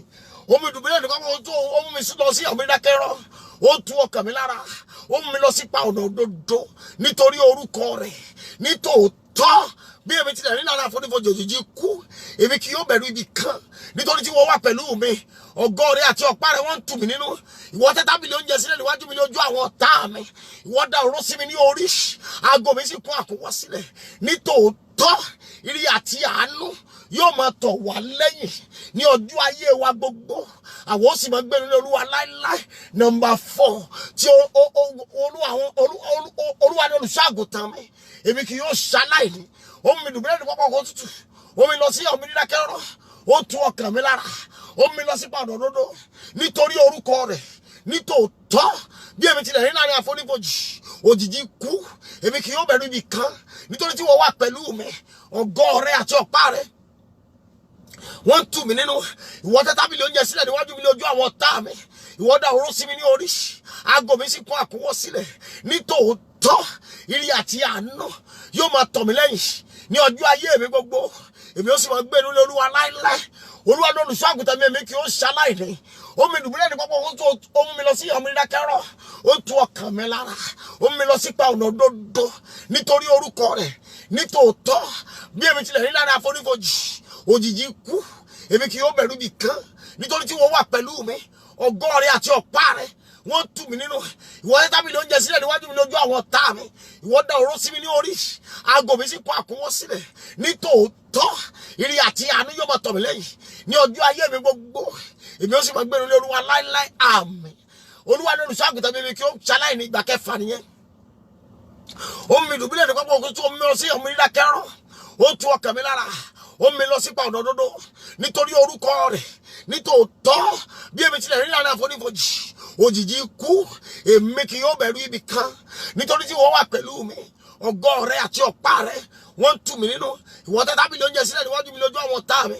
Ìwọ dà òróró sí mi ní orí, aago mi sì kún àkúnwọ́ sílẹ̀. Nítòótọ́ ire àti àánú yóò máa tọ̀ mí lẹ́yìn ní ọjọ́ ayé mi gbogbo. Èmi ó sì máa gbé nínú Olúwa láéláé. Ìgbà keje rèé o. Olúwa ní olùṣọ́-àgùntàn mi, èmi kì yóò ṣaláìní. Ó mi dùbúlẹ̀ ní pápá oko tútù, ó mi lọ sí omi dídákẹ́rọ́, ó tu ọkàn mi lára, ó mi lọ nípa ọ̀nà òdodo nítorí orúkọ rẹ̀. Nítòótọ́ bí èmi tilẹ̀ rí láàrin àfonífojì òjìji ikú, èmi kì yóò bẹ̀rù ibi kan, nítorí tí wọ́n wà pẹ̀lú mi. Ọ̀gọ́ rẹ àti ọ̀pá rẹ wọ́n tù mí nínú. Ìwọ tẹ́ tábìlì oúnjẹ sílẹ̀ níwájú mi lójú àwọn ọ̀tá mi. Ìwọ dà òróró sí mi ní orí, aago mi sì kún àkúnwọ́ sílẹ̀. Nítòótọ́ ire àti àánú yóò máa tọ̀ mí lẹ́yìn ní ọjọ́ ayé mi gbogbo. Èmi ó sì máa gbé nínú Olúwa láéláé. Àmín. Ògo ni fún Baba àti fún Ọmọ àti fún Ọlọ́run mímọ́, bí ó ti wà láti tètè kọ́ ṣe, ó ń bẹ nísinsìnyí, bẹ́ẹ̀ ni yóò sì máa rí ní ìgbà gbogbo ayé àìnípẹ̀kun. Àmín. Mo sọ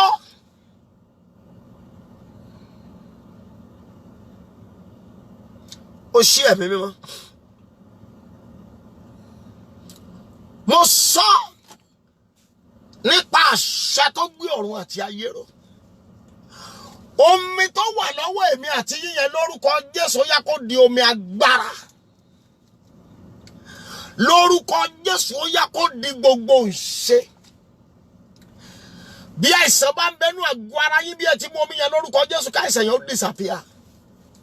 Bíbélì sọ nínú Psalm 45 verse 18 and 19. Ó ní bí wọ́n ti gbúrò mi wọ́n gbà mí gbọ́. Ọmọ àjèjì ni wọ́n fi ẹ̀tẹ̀ tẹríba. Àyà yóò pa àwọn àlejò. Wọ́n fi ìbẹ̀rù jáde kó mi kọ́lọ́fín wọn. Mo sọ bí àìlera kan tàbí ìnira kan bá ń bẹ nínú àgọ́ ara yín, bí ẹ ti mu omi yẹn, mo rán ọ̀rọ̀ jáde. Bíbélì wípé ó rán ọ̀rọ̀ rẹ̀ ó sì mú wọn lára dá, ó sì gbà wọn kúrò nínú ìparun wọn. Lórúkọ Jésù ó yá ọ̀rọ̀ tí àìsàn yẹn jáde. Bí ẹ ti mu omi yẹn, gbogbo ẹ̀yin tẹ́ ń wojú Ọlọ́run fún ọmọ, ẹ̀gbọ́n wọn Olúwa lẹ́nu mi ó di àṣẹ, ó di májẹ̀mú. Lórúkọ Jésù ó yá ọlẹ̀ sọ nínú yín. Ẹ máa táìpù àmì bí àdúrà yẹn bá wúlò fún yín. Lórúkọ Jésù mo ní ọlẹ̀ sọ nínú yín. Gbogbo ń tán pè ní fibroid, gbogbo ń tán pè ní ọ̀sà, gbogbo ń tán pè ní cancer, gbogbo ń tán pè ní appendicitis, gbogbo ń tán pè ní oríṣiríṣi àìsàn. Ẹ máa táìpù àmì bí àdúrà yẹn bá wúlò fún yín. Lórúkọ Jésù bí ẹ ti mu omi yẹn ó yá kó disappear. Ọjọ́ tí Námánì wọnú odò, bó ti wẹ̀ ní ìgbà 7, ọjọ́ náà gan ni ẹ̀tẹ̀ rẹ̀ tán.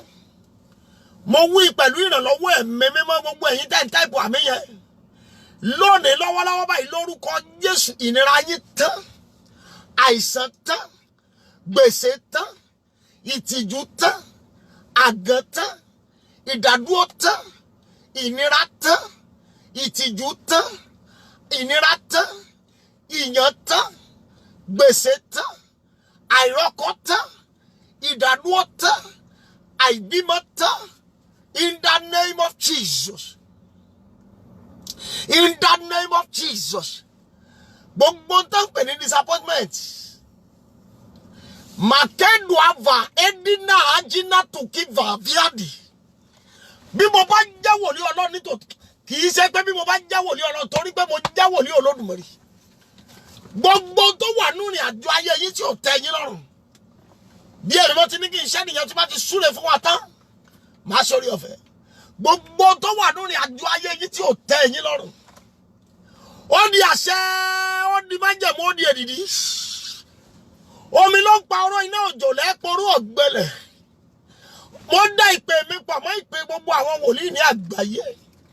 Mo dá ìpè mi pọ̀ mọ́ tí ń pe gbogbo wòlíì tó játájé kó jẹ́ yọ̀ mí. Mo dá ìpè mi pọ̀ mọ́ ìpè gbogbo orí òkè tí mo ti gùn láyé. Mo dá pọ̀ mọ́ tí májẹ̀mú orí òkè Sinai. Bẹ́ẹ̀ ni sà. Bí mo bá gba àwọ́ọ̀dù ẹni tó tọ́ ẹni tó fi wákàtí kan àti ìṣẹ́jú mẹ́ẹ̀ẹ́dógún gun Sinai tí ò ṣẹlẹ̀ rí ní àgbáyé, mo gba làlídẹ̀tì ẹ̀, mo gba àwọ́ọ̀dù ẹ̀ lórúkọ Jésù. májẹ̀mú yẹn ni mo fi gbàdúrà.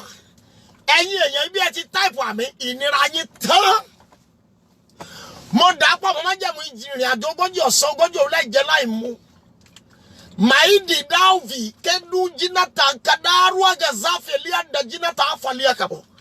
Lórúkọ Jésù ó yá ìnira yín tán. Ìdádúró kó tán. Àṣetì kó tán. Gbogbo tán pè ní delay mo ní kó tán. Gbogbo tán pè ní stagnation mo ní kó tán. Gbogbo tán pè ní promise and fail mo ní kó tán. Ọwọ́ Ọlọ́run kó gbè yín níjà. Gbogbo tán pè ní àgàn, barrenness, lórúkọ Jésù mo ní kó tán.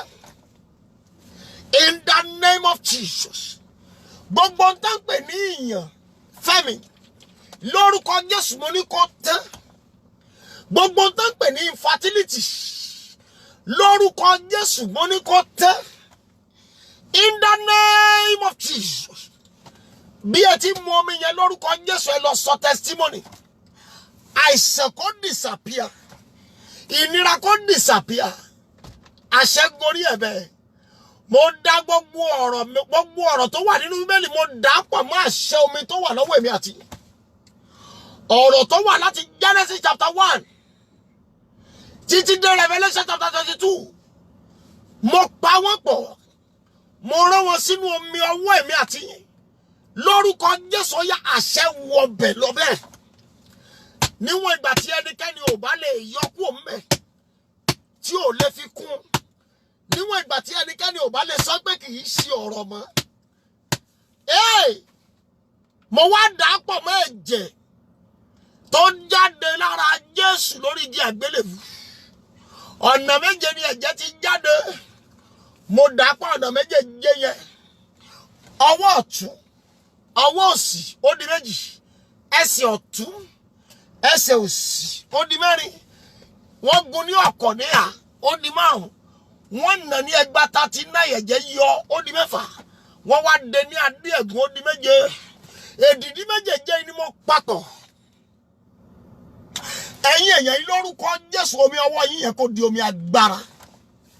Omi ọwọ́ wa mo ní kó di omi agbára. Mo dà pọ̀ mọ́ ọ̀rọ̀ méje tó jáde lórí igi àgbélébùú. Mo dà pọ̀ mọ́ ilẹ̀ méje ọ̀run méje. Ayé ṣe ẹlẹ́ẹ̀kẹ́ẹ̀dógún. Mo dà pọ̀ mọ́ ọ̀pá fìtílà méje. Mo dà pọ̀ mọ́ agbára Ọlọ́run méje. Mo dà pọ̀ mọ́ ìrìn àjò ọjọ́ méje. Tí Ọlọ́run fi dá ọ̀run àtayé tó fi ọjọ́ keje tó fi sinmi. Lórúkọ Jésù ìnira yín tán. Iṣẹ́ àmì àti iṣẹ́ ìyanu kó farahàn. Àṣẹ gorí ẹ̀bẹ̀. ògo ni fún ọ Jésù. Jésù Olúwa wa. Àmín àmín lórúkọ Jésù. Àṣẹ ti wọnú omi yẹn. Ibi tí ẹ bá wà ẹ já omi yẹn kẹ́ mú. Ẹ rí pé mi náà ń já tèmi lọ́wọ́lọ́wọ́.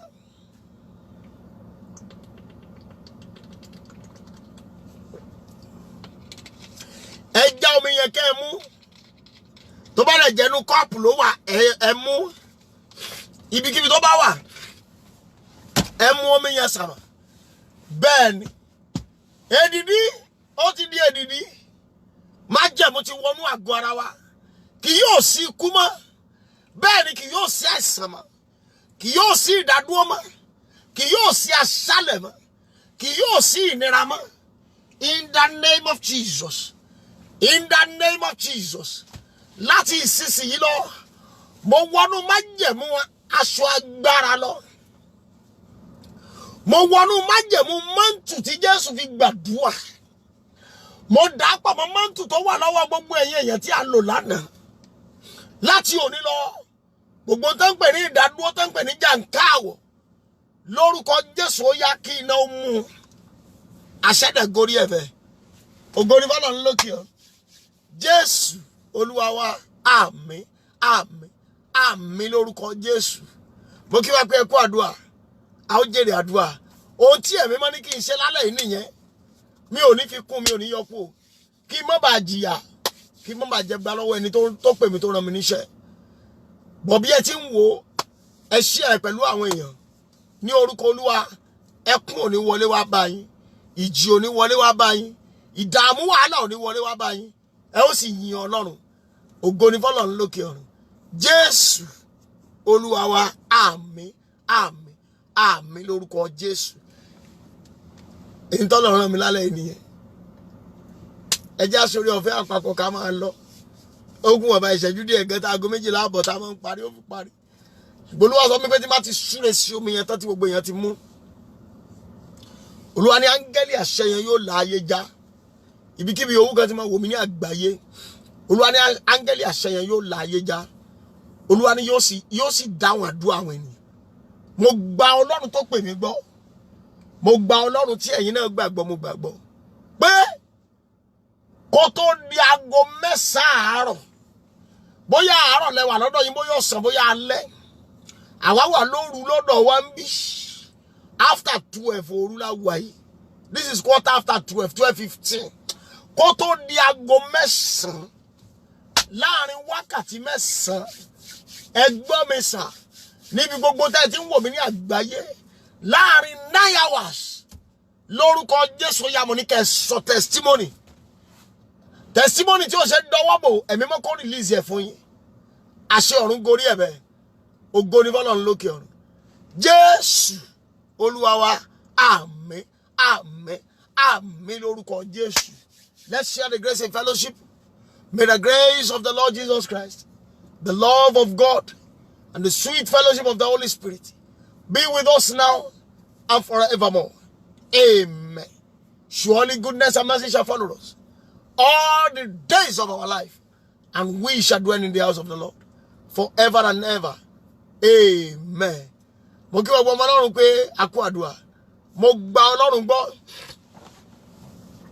Mọ́mí àti dádì, mo gba ẹ̀mí mọ́ gbọ́ pé ẹ máa sọ testimony. Èmi náà sì máa ní testimony. Yóò dára fún yín. Gbogbo ẹ̀yin partners wa apá ò ní kún yín. Ẹ̀yin tẹ́ ti join wa, ẹ̀yin náà join wa. We shall go with you in Jesus' name. We will meet tomorrow. Ní alẹ́ ọ̀la lágbára Ọlọ́run. Aago 11 sí aago 12 àbọ̀. Lórúkọ Jésù yóò dára fún wa. Ọmọ yín ò ní kú o. Ọkọ yín ò ní kú. Aya yín ò ní kú. Iṣẹ́ yín ò ní kú. Àyànmọ́ yín ò ní kú. Business yín ò ní kú. Ìpè yín ẹ̀yin tẹ́ jẹ́ ìránṣẹ́ Ọlọ́run, ìpè wa ò ní kú o. A ó rí ojú rere Ọlọ́run. Ògo ni fọ́lọ́run lókè ọ̀run. Jésù Olúwa wa. Àmín àmín àmín lórúkọ Jésù. Títí dìgbà tá a fi pàdé lálẹ́ ọ̀la ní agbára Ọlọ́run. Ọkàn yín yóò balẹ̀. Ọkàn tèmi náà yóò balẹ̀. Wọ́n á ní ránṣẹ́ ibi pè yín nítorí mi. Wọ́n á ní ránṣẹ́ ibi pè mí náà nítorí yín. In the mighty name of Jesus. God bless you. Thank you very much. Have a wonderful night. Have a wonderful morning. Have a wonderful afternoon. Have a wonderful everything. God bless you. Thank you. bye ẹ ṣé.